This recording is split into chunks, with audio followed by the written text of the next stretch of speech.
Hello everyone, ફરીથી સ્વાગત છે તમારા બધાનું સોલ્યુશન ચેપ્ટરની અંદર. આગળનો પોઈન્ટ જે આપણો છે fracture column and bubble cap tower. આ પોઈન્ટ એટલા માટે મેં લીધો અત્યારે એક પણ વચ્ચે આપણે બાકી રહી ગયો છે લીવર રૂલ. જે પોઈન્ટ બાકી છે પરંતુ એની પહેલા આ વસ્તુ ભણાવવી ઘણી બધી આપણે જરૂરી હતી. તો fracture column and bubble cap tower આ પોઈન્ટ તમારી સામે જે દેખાય છે કારણ કે પ્રેક્ટિકલ બેઝ પોઈન્ટ છે આપણો. પ્રેક્ટિકલ બેઝનો મતલબ કે પ્રેક્ટિકલની અંદર પ્રેક્ટિકલ થ્રુ તમને જે ડેટા મળે છે બરાબર ને, જે સેપરેશન ટેકનિક છે એના વિશે વાત કરવાની છે. હવે ફ્રેક્શનલ કોલમ પહેલા શબ્દ ઉપર પહેલા ફોકસ કરો. Fractional column, what is the meaning of fractional column? Fractional column એનો મતલબ કે સેપરેશન ટેકનિક. મિક્સર હોય કોઈ પણ મિક્સર જે કોઈ બે લિક્વિડ મિક્સ કરેલા હોય બંનેને અલગ પાડવાની એક ટેકનિક એટલે કે સેપરેશન ટેકનિક છે ફ્રેક્શનલ કોલમ. હવે ફ્રેક્શનલ કોલમનું સૌપ્રથમ આપણે અન્ડરસ્ટેન્ડિંગ જે છે બરાબર, તો બેટર અન્ડરસ્ટેન્ડિંગ માટે આપણે ગ્રાફ ડ્રો કરવો ઘણો બધો જરૂરી છે. ચલો સૌપ્રથમ આપણે એની ગ્રાફ ડ્રો કરશું.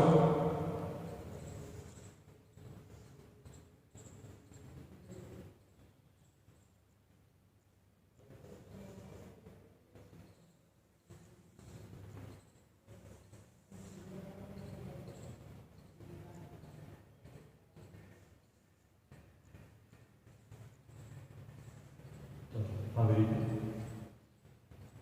અહીંયા બીડ આવશે અંદર.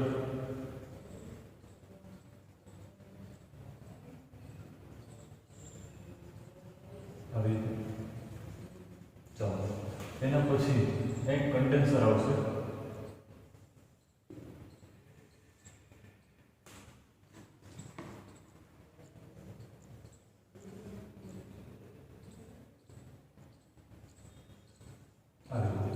કન્ડેન્સરની અંદર એક નળી રાખેલી હોય છે. આવી રીતે નળી છે ડાયરેક્ટલી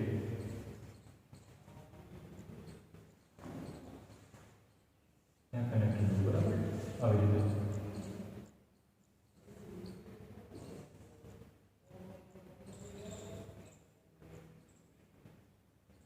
H2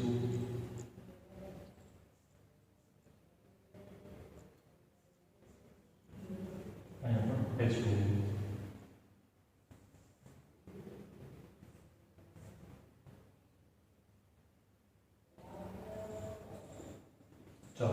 તો આ પ્રકારનો એક ટેકનિક હોય છે આની બરાબર. ટેકનિકમાં આપણે નીચે દર્શાવી દઈએ.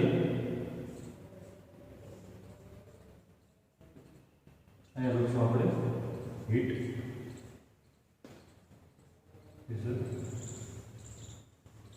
RBF એટલે કે round bottom flask. RBF is the RBF અને આ છે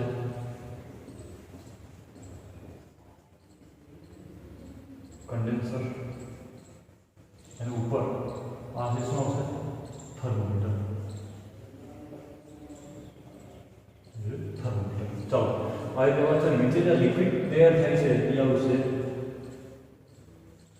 સેપરેટ લિક્વિડ અને આની અંદર જે ભરેલું હોય છે એ શું છે?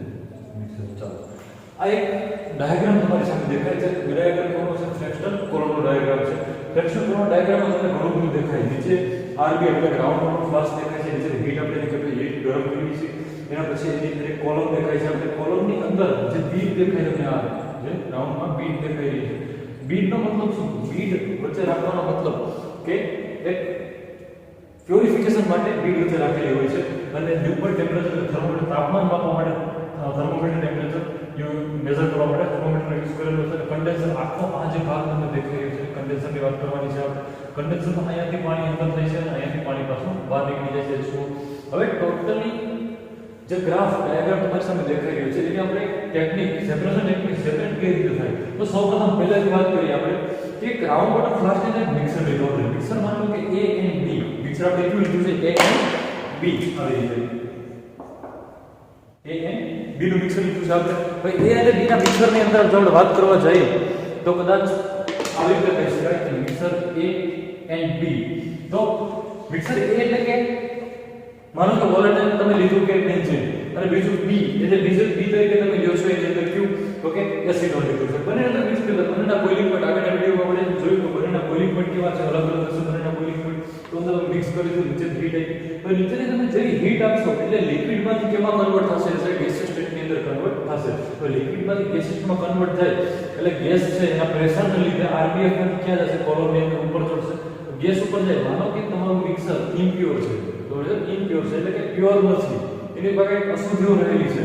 તો વચ્ચે જે આ બીટ દેખાય છે, બીટ જે એને કહેવાય એબ્સોર્પ્શન કમ્પાઉન્ડ. એબ્સોર્પ્શન કેપેસિટી ની અંદર હોય છે કે એબ્સોર્બ કરવાની જે ઇમ્પ્યોરિટી છે એબ્સોર્બ કરી લે છે અને પ્યોર ગેસિયસ ફોર્મ ક્યાં જાય છે? ઉપર જાય છે. પ્યોર ગેસિયસ ફોર્મ ઉપર જાય છે અહીંયાથી. પણ સૌપ્રથમ કોણ નીકળશે? તો કે જેનું બોઇલિંગ પોઈન્ટ નીચું છે. જેનું બોઇલિંગ પોઈન્ટ કેવું છે? નીચું છે. એ સૌપ્રથમ નીકળશે. હવે જેનું બોઇલિંગ પોઈન્ટ નીચું છે અહીંયાથી ઉપર જાય, બરાબર, ઉપર જઈ અને ક્યાં જશે? ઓકે, એક આરબીએમ આની અંદર ઉપર ટેમ્પરેચર મેઝર થઈ જશે.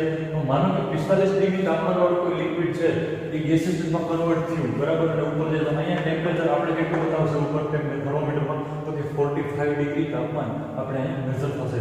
ચલો, તો આપણે પહેલેથી જ્યારે આ સિસ્ટમ આખી સ્ટાર્ટ કરી એની પહેલા આપણે બંનેના ટેમ્પરેચર ખબર હોવી જરૂરી છે. તો ટેમ્પરેચર આપણે ખબર છે કે ભાઈ પેલું A જેમ કમ્પાઉન્ડ A કમ્પાઉન્ડ B, તો કમ્પાઉન્ડ A નું ટેમ્પરેચર 45 ડિગ્રી તાપમાને બોઇલિંગ પોઈન્ટ છે એનું. તો 45 ડિગ્રી તાપમાન જ્યારે અહીંયા 45 ડિગ્રી તાપમાન પહોંચે ત્યારે અહીંયાથી શું થશે? ઉપર જશે. હવે B મિક્સર જે હતું એ ઓલરેડી અંદર છે, કારણ કે એનું બોઇલિંગ પોઈન્ટ પહોંચ્યું નથી એટલા માટે B હજી અંદર ઓલરેડી રહેલું છે. હવે A and B બરાબર આવી રીતે. તો ઉપર જે ત્રણ છે એ ઓન્લી ફોર કોણ હશે? A હશે. ઉપર જશે કોણ હશે? Only four A. કે 45 ડિગ્રી ટેમ્પરેચર, 45 ડિગ્રી ટેમ્પરેચર જે અહીંયા મેઝર થાય છે એ એટલે કે ગેસ સ્ટેટસ છે. યસ, A આવી રીતે લખી દો અહીંયા ગેસ A, બરાબર. તો અહીંયાથી ધીમે ધીમે એની વેપર જશે. વેપર કેની અંદર એન્ટર થશે? કન્ડેન્સરની અંદર. અને કન્ડેન્સરની સિસ્ટમ તમને ખાસ સમજાવી દઉં કે કન્ડેન્સરની અંદર અહીંયાથી સ્ટાર્ટ થઈને અહીંયા સુધી આખી કોલમ ફિક્સ હોય છે, વચ્ચે ક્યાંય પણ હોલ હોતો નથી. અને આ જે બાકીનો ખાલી ભાગ તમને દેખાય, આ ભાગ અને આ ભાગ, તો જે આ જે ઝિગઝેગ લાઈન મેં કહી છે, ઝિગઝેગ લાઈન તમને જે દેખાય છે એની અંદર H2O નો ફ્લો ચાલુ હોય. તો H2O નો ફ્લો આગળ જે વાત કરી કે RT રૂમ ટેમ્પરેચર, તો RT રૂમ ટેમ્પરેચર એ પાણીનો ફ્લો ચાલુ છે, તો તાપમાન કેટલું છે? 30 થી 35 ડિગ્રી સેલ્સિયસ તાપમાન છે. સમજાય વસ્તુ? તો પાણીનો ફ્લો અહીંયાથી ચાલુ, અહીંયાથી પાણી જાય, અહીંયાથી બહાર નીકળી જાય. તો અંદર જે વેપર આવી છે અહીંયાથી એ લિક્વિડની એ વેપર એટલે કે એ લિક્વિડની જે વેપર આવી છે, બરાબર, વેપરનું તાપમાન કેટલું હશે? 45 ડિગ્રી હશે. સમજાય વસ્તુ આખી કે તાપમાન કેટલું હશે? 45 ડિગ્રી. પરંતુ જે પાણી અહીંયાથી ફ્લો ચાલુ છે, સતત અહીંયાથી પાણી જાય છે, અહીંયાથી નીકળી જાય છે, એનો ફ્લો ચાલુ છે, એનું ટેમ્પરેચર કેટલું છે? 20 થી 35 ડિગ્રી. એટલે કે અહીંયા રહેલી વેપર ગેસિયસમાંથી એમાં કન્વર્ટ થશે, એટલે લિક્વિડમાં કન્વર્ટ થશે, કારણ કે પાણીનું ટેમ્પરેચર કેવું છે? નીચું છે. એટલે કે 45 ડિગ્રી તાપમાનવાળી વરાળ કેમાં કન્વર્ટ થાય છે? લિક્વિડમાં કન્વર્ટ થાય છે, કારણ કે તાપમાન પાણીનું 30 થી 35 ડિગ્રી. આ ઠંડુ હશે, આ કેવું હશે? ઠંડુ હશે. અંદરની જે નળી છે એ કેવી હશે? એકદમ હીટ આપતી હશે, બરાબર. એની અંદર જે વેપર છે, વેપર કેવી થશે? ઠંડી પડશે. ઠંડી થઈ અને જ્યારે અહીંયા પહોંચશે, જે વસ્તુ જ્યારે અહીંયા પહોંચશે, હવે એટલે કે અહીંયાથી થઈ અહીંયા વેપરમાં હશે, ક્યાં હશે? વેપર એટલે કે અહીંયા કેવું હશે? ગેસ સ્ટેટ પર. જ્યારે અહીંયા પહોંચશે ત્યાં કેમાં કન્વર્ટ થઈ જશે? એઝ એ લિક્વિડમાં. અને નીચે જે જમા થશે સેપરેટ લિક્વિડ એ કેવું છે? તો કે લિક્વિડ ફોર્મ હશે. આ કયું ફોર્મ હશે? Liquid form. એટલે અહીંયા કીધું મેં કે સેપરેટ લિક્વિડ, તેની વાત કરીએ તો સેપરેટ લિક્વિડ.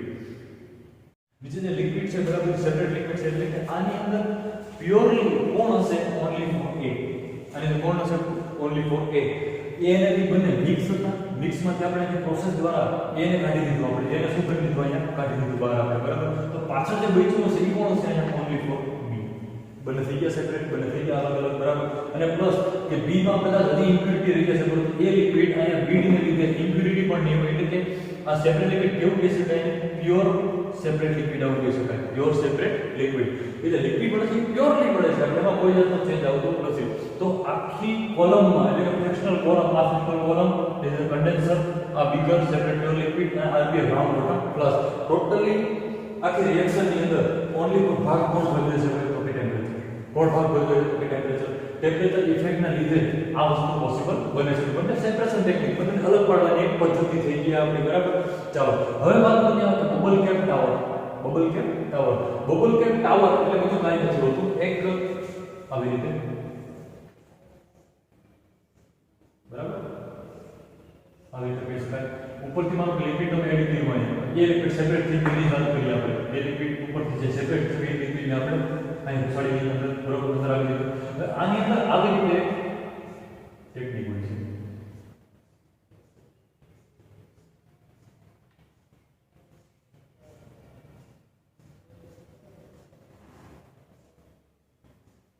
ચાલો તો આની અંદર પરિસ્થિતિ કેવી થાય? બબલ કેપ આપી છે, બબલ કેપ આપી છે. એટલે કે આની અંદર એબ્સોર્પ્શન મટીરીયલ રાખેલું હોય શું રાખેલું એબ્સોર્પ્શન મટીરીયલ લિક્વિડ અહીંયા આવશે અહીંયા આના ઉપર છે અહીંયા આવશે પાછો અહીંયા આવશે પાછો અહીંયા આવશે અહીંયા આવશે સેમ લાઈક પછી અહીંયા આવશે સમજે આ રીતે તો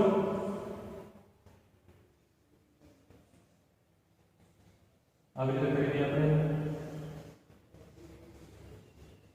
ચલો લાસ્ટમાં શું થશે લિક્વિડેશન ની નીચે આપણે એક બીકર ની અંદર સેપરેટ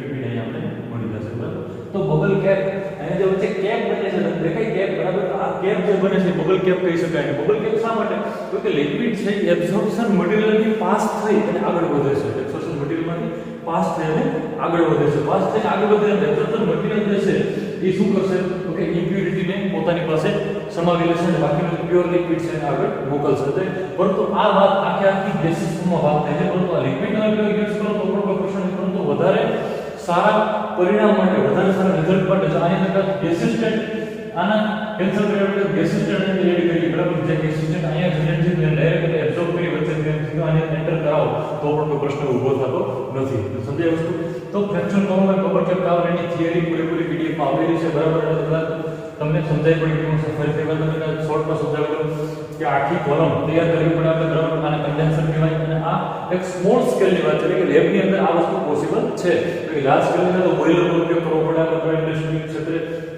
જ્યારે પણ પ્યુરિફિકેશન કરવાનું હોય સેપરેશન કરવાનું હોય ત્યારે હંમેશા બોઇલરનો ઉપયોગ કરાતો હોય છે પરંતુ લેબોરેટરીની અંદર આપણે તેનો ઉપયોગ કરીએ છીએ તો કન્ડેન્સરનો ઉપયોગ કરીએ છીએ નીચે આજે આપણે રાઉન્ડ બોટમ ફ્લાસ્ક આરબીએફ જેને કહેવાય રાઉન્ડ બોટમ ફ્લાસ્ક બરાબર એ અંદર મિક્સર એડ કરવામાં આવે ત્યારબાદ હીટ આપવામાં આવે બંનેના ટેમ્પરેચર અલગ અલગ હોય છે જ્યારે જેનું ટેમ્પરેચર નીચું હોય એ સૌપ્રથમ બહાર નીકળશે બરાબર લિક્વિડમાંથી કેમાં કન્વર્ટ થશે ગેસિસ્ટેટમાં કન્વર્ટ થશે ગેસિસ્ટેટમાં કન્વર્ટ થઈ અને ઉપર બીડમાં આવશે બીડમાં ઇમ્પ્યુરિટી એની એબ્સોર્બ થઈ જશે ઇમ્પ્યુરિટી એબ્સોર્બ થયા પછી ગેસિસ્ટેટ જે છે આગળ વધશે જ્યારે અહીંયા એટેચ થશે થર્મોમીટર ઉપર ત્યારે થર્મોમીટર મેઝર કરશે કે આનું ટેમ્પરેચર કેટલું છે બરાબર એનું ટેમ્પરેચર પરફેક્ટ મેઝર થયા પછી આગળ કોલમમાંથી કેમાં જશે કન્ડેન્સરમાં જશે કન્ડેન્સરમાં પરિસ્થિતિ કયા પ્રકારની હશે તો કે જે અંદર વેપર અહીંયા પહોંચી છે વેપર એટલે કે વરાળ છે અહીંયા પહોંચી છે અહીંયાથી ગરમ થઈ અને વરાળ અહીંયા આવે છે તો કન્ડેન્સરને ઠંડુ પાડશે ઠંડુ પાડે એટલે શું થાય કે જે બોઇલિંગ પોઈન્ટ હતું ત્યાંથી તાપમાન નીચું આવે બોઇલિંગ પોઈન્ટ કરતાં તાપમાન નીચું આવે તો હંમેશા વેપર છે કેમાં કન્વર્ટ થાય લિક્વિડમાં કન્વર્ટ થાય અને અહીંયા લિક્વિડમાં કન્વર્ટ થાય નીચે આપણે એને